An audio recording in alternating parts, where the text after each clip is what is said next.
जग जागले कि फिर ये हंसी रात हो। कभी कभी मेरे दिल में ख्याल आता है, तुमको हमें से चुरा दिल में कहीं हाल मस्ती मकुल बरंजिश बहाल हिजरा बेचारा दिल है। भारत रत्न लता मंगेशकर को स्वर कोकिला या सुरों की साम्राज्ञी भी कहते हैं, लेकिन आज भी जब देश की सबसे बड़ी गायिका की बात होती है तो लता मंगेशकर का ही नाम सबसे पहले लिया जाता है।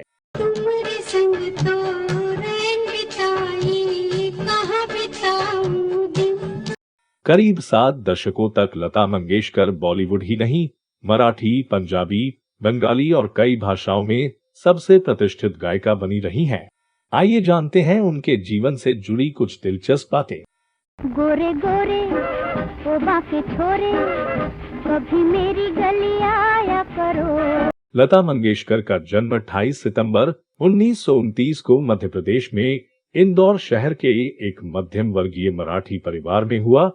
उनका असल उपनाम हार्दिकर था।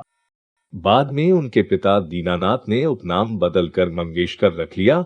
इस सरनेम के पीछे भी एक लंबी कहानी है। दरअसल लता के पिता दीनानाथ के परिवार का मूल उपनाम हार्दिकर था। चूंकि इनके परिवार को मंगेशी मंदिर के शिवलिंग के लिए अभिषेक का पारंपरिक सौभाग्य प्राप्त हुआ था, अतः उन्हें अभिषेकी उपनाम से भी जाना जाने लगा था। हालांकि दीनानाथ ने अपने पिता के परिवार के दोनों ही उपनामों को नहीं अपनाया। इसका कारण यह था कि उनकी मां येसुबाई राणे गोवा के देवदासी समुदाय से थी, जो अब गोमांतक मराठा समाज के रूप में जाना जाता है।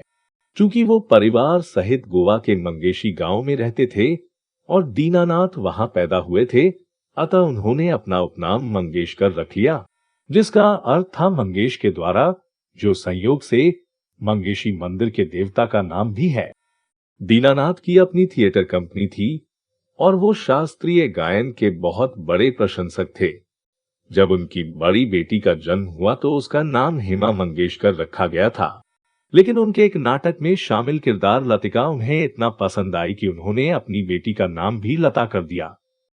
लता जी का जीवन बेहद कठिनाइयों भरा रहा। साल 1942 में 13 वर्ष की छोटी उम्र में ही लता के सिर से पिता का साया उठ गया और परिवार की जिम्मेदारी उनके ऊपर आ गई। इसके बाद उनका पूरा परिवार पुणे से मुंबई आ गया। हालांकि लता को फिल्मों में अभिनय करना जरा भी पसंद नहीं था, इसके बावजूद भी अपने परिवार की आर्थिक जिम्मेदारी को उठाते हुए उन्हें ये करना पड़ा।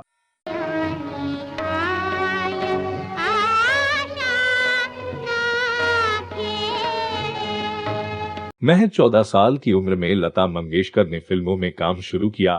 वो हीरो या हीरोइन की बहन या दोस्त के साइड कैरेक्टर निभाया करती थी। लता जी को पहली बार स्टेज पर गाने के लिए 25 रुपए मिले थे। इसे वह अपनी पहली कमाई मानती हैं। उन्होंने पहली बार 1942 में मराठी फिल्म किती हसाल के लिए गाना गाया। लता जी के भाई हृदयनाथ मंगेशकर और बहनें उषा मंगेशकर, मीना मंगेशकर और आशा भोसले सभी ने संगीत को ही अपने करियर के रूप में चुना। हृदयनाथ मंगेशकर के साथ लता जी ने कुछ मराठी गाने भी गाए हैं।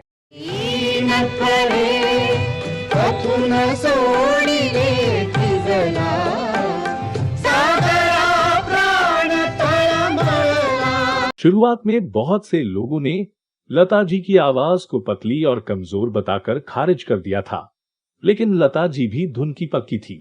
उन्होंने सबकी बताई गलतियों से सबक लिया और दुनिया में अपना नाम बनाया। लता जी की आवाज को पतली बताने वाले पहले इंसान थे मशहूर फिल्मकार शशधर मुखर्जी। एक बार लता जी के गुरु गुलाम हैदर साहब ने शशधर मुखर्जी को दिलीप कुमार और कामिनी कौशल स्टारर फिल्म शहीद के लिए लता जी की आवाज सुनाई। मुखर्जी ने कहा कि वो इन्हें अपनी फिल्म में काम नहीं दे सकते क्योंकि उनकी आवाज बेहद पतली है। वहीं एक बार गुलाम हैदर साहब, लता जी और दिलीप कुमार मुंबई की लोकल ट्रेन से कहीं जा रहे थे। ऐसे में हैदर साहब ने सोचा कि दिलीप कुमार को लता जी की आवाज सुनाने से शायद उन्हें कोई काम मिल जाए। लता जी ने जैसे ही गाना शुरू किया तो दिलीप कुमार ने टुकते हुए कहा, मराठियों की आवाज से दाल भात की गंध आती है। उनका इशारा लता जी के उच्चारण पर था। इसके बाद लता जी ने बाकायदा हिंदी और उर्दू सीखी और अपना एक्सेंट सही किया था। छुपाकर मेरी आंखों को वो पूछे कौन है जी हम। लता जी ने पहली बार मराठी फिल्म किती हसाल के लिए जो गाना गाया था, उसके उन्हें पैसे तो मिल गए थे, लेकिन फिल्म के फाइनल कट में उस गाने को निकाल दिया गया था। उन्हें बुरा तो लगा, लेकिन कर भी क्या सकती थी।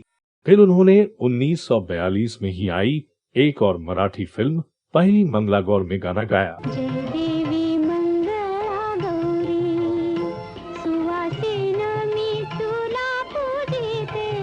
हिंदी फिल्मों में उनकी एंट्री साल 1947 में फिल्म आपकी सेवा के जरिए हुई। फिर तो जो सफर शुरू हुआ वो कई दशकों तक जारी रहा। लता मंगेशकर की पहली हिट फिल्म मानी जाती है 1949 में आई महल। आएगा आएगा आएगा इस फिल्म के सभी गाने सुपरहिट रहे। आएगा आने वाला आएगा आएगा। लता जी रातों रात स्टार बन गई। शुरुआत में लता जी की आवाज पर उस वक्त की मशहूर गायिका नूरजहां के गीतों का असर दिखता था, लेकिन जल्दी ही उन्होंने अपना खुद का स्टाइल तैयार कर लिया। पंछी बनूं उड़ती फिरूं मस्त गगन में, आज मैं आजाद हूँ दुनिया के चमन में। उन्होंने सैकड़ों फिल्मों के लिए हजारों गाने गाए। उनकी आवाज में मिठास थी और जीवन के हर रंग में उनके गाए गाने बिल्कुल फिट बैठते थे। कारे कारे बाजरा जा रे बाजरा, मेरी अटरिया न शोर। उन्होंने प्रेम के गीत गाए तो वो ऐसे दिल में उतरे मानो खुद प्रेम की देवी रति धरती पर उतर आई हों। उस पार साजन इस पार धारे, ले चल ओ माझी किनारे। उन्होंने भजन गाए तो ऐसा लगा मानो खुद मीराबाई इतिहास के पन्नों से बाहर चली आई हों। मनमोहन कृष्ण मुरारी, तेरे चरणों की बलिहार। उनके गाए विरह गीतों में उदासी का वो मंजर दिखा जो इंसान की रूह तक को रुला दे। ढूंढे है पागल नैना, पाई न एक पल। कहा जाता है कि 1962 में इंडिया चाइना युद्ध के दौरान जब प्रधानमंत्री जवाहरलाल नेहरू ने लता जी को "ऐ मेरे वतन के लोगों" गाते सुना तो उनकी आंखें नम हो गई थी। ऐ मेरे वतन के लोगों, जरा आँख में भर लो पानी। 1962 में ही उनके साथ एक ऐसी विचित्र घटना घटी जिसने उन्हें जिंदगी भर के लिए एक सबक दे दिया। उनके परिवार में खाना बनाने वाले कुक ने उन्हें जहर दे दिया था। वह 3 महीने तक बेड पर रहीं और उसके बाद उनकी हालत में सुधार हुआ। उस दिन के बाद से वो कुक उनके घर से फरार हो गया, जिससे ये कभी पता नहीं चल पाया कि इस साजिश की जड़ में कौन था। दोस्तों, जैसा कि हम पहले भी बता चुके हैं, लता मंगेशकर ने अपने करियर की शुरुआत में फिल्मों में एक्टिंग की थी। उन्हें लीड रोल नहीं मिले थे, लेकिन साइड रोल मिल जाया करते थे। लेकिन उनकी जिंदगी में एक वक्त ऐसा भी आया जब उन्हें राज कपूर की फिल्म में अगली गर्ल यानी बदसूरत लड़की कह दिया गया था। इस घटना से लता बेहद गुस्सा थी। बात साल 1978 में आई फिल्म सत्यम शिवम सुंदरम के निर्माण के समय की है। राज कपूर इस फिल्म में लता मंगेशकर को कास्ट करना चाहते थे। दरअसल इस फिल्म में एक ऐसी अदाकारा की जरूरत थी जिसकी आवाज बेहद सुरीली हो और लेकिन उनका चेहरा सामान्य हो। राज कपूर इस फिल्म में दिखाना चाहते थे कि विश्वास प्यार और निस्वार्थ संबंधों पर आधारित होता है, न कि शारीरिक खूबसूरती पर। लता मंगेशकर को भी इस फिल्म की कहानी बहुत पसंद आई थी और उन्होंने फिल्म में काम करने के लिए हाँ भी कर दिया था। फिल्म सत्यम शिवम सुंदरम के शुरुआती प्रचार के दौरान यह कहा गया कि लता मंगेशकर को इसलिए फिल्म में लिया गया है कि उनकी आवाज बेहद खूबसूरत है और चेहरा बिल्कुल कॉन्ट्रास्ट है। लता मंगेशकर ने जब ये सुना तो वो इस बात से बेहद गुस्सा हो गई उन्हें समझ में आ गया कि उन्हें एक बदसूरत लड़की के तौर पर पेश किया जाएगा और उन्होंने उस फिल्म में काम करने से मना कर दिया। जब राज कपूर को इस बात का पता चला तो वो अपनी पब्लिसिटी टीम पर बहुत नाराज हुए। उन्होंने लता मंगेशकर से माफी मांगते हुए उन्हें बहुत मनाया था कि वह कम से कम फिल्म में कैमरे के सामने बतौर गायिका एक गाना ही गा दे, लेकिन लता जी ने पर्दे पर आने से साफ मना कर दिया। राज कपूर की इस फिल्म में लता मंगेशकर ने पर्दे पर आकर कोई गाना तो नहीं गाया, लेकिन कई मिन्नतें करने के बाद उन्होंने फिल्म में अपनी आवाज दी थी।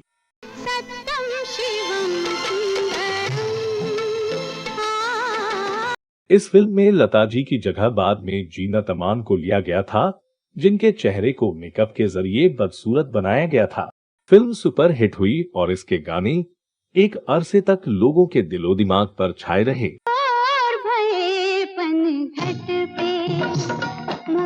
लता मंगेशकर के लंबे फिल्मी सफर में उनका नाम कई फिल्मी व गैर फिल्मी पुरुषों के साथ जुड़ा, लेकिन उन्होंने कभी शादी नहीं की। इसका जवाब देते हुए उन्होंने खुद एक इंटरव्यू में बताया था, घर के सभी मेंबर्स की जिम्मेदारी मुझ पर आ गई थी।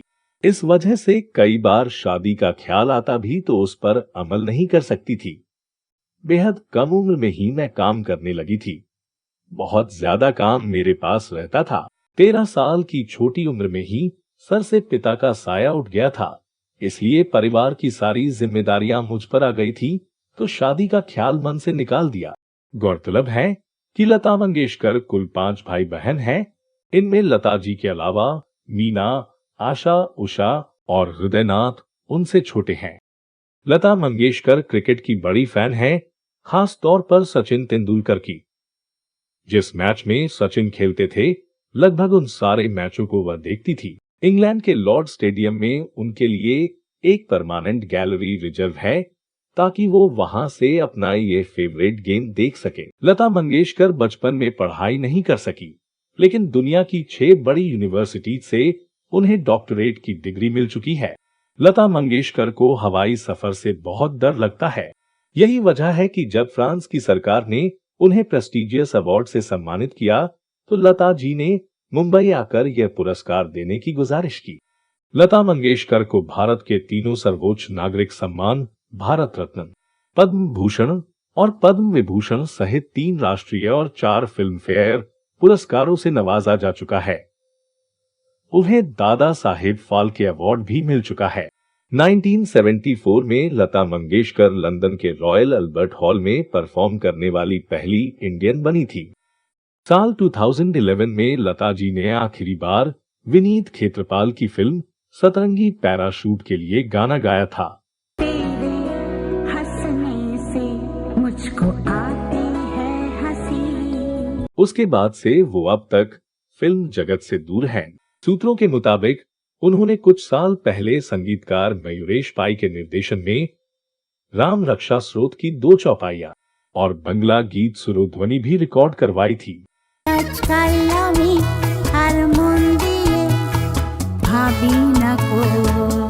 तो दोस्तों, आपको ये वीडियो कैसा लगा, हमें कमेंट बॉक्स में जरूर बताइएगा। अगर आपके पास भी लता जी से जुड़ी कोई और जानकारी हो तो वह हमसे अवश्य शेयर कीजिएगा। अब दीजिए अपने होस्ट और दोस्त अभिषेक आनंद को इजाजत। नमस्कार।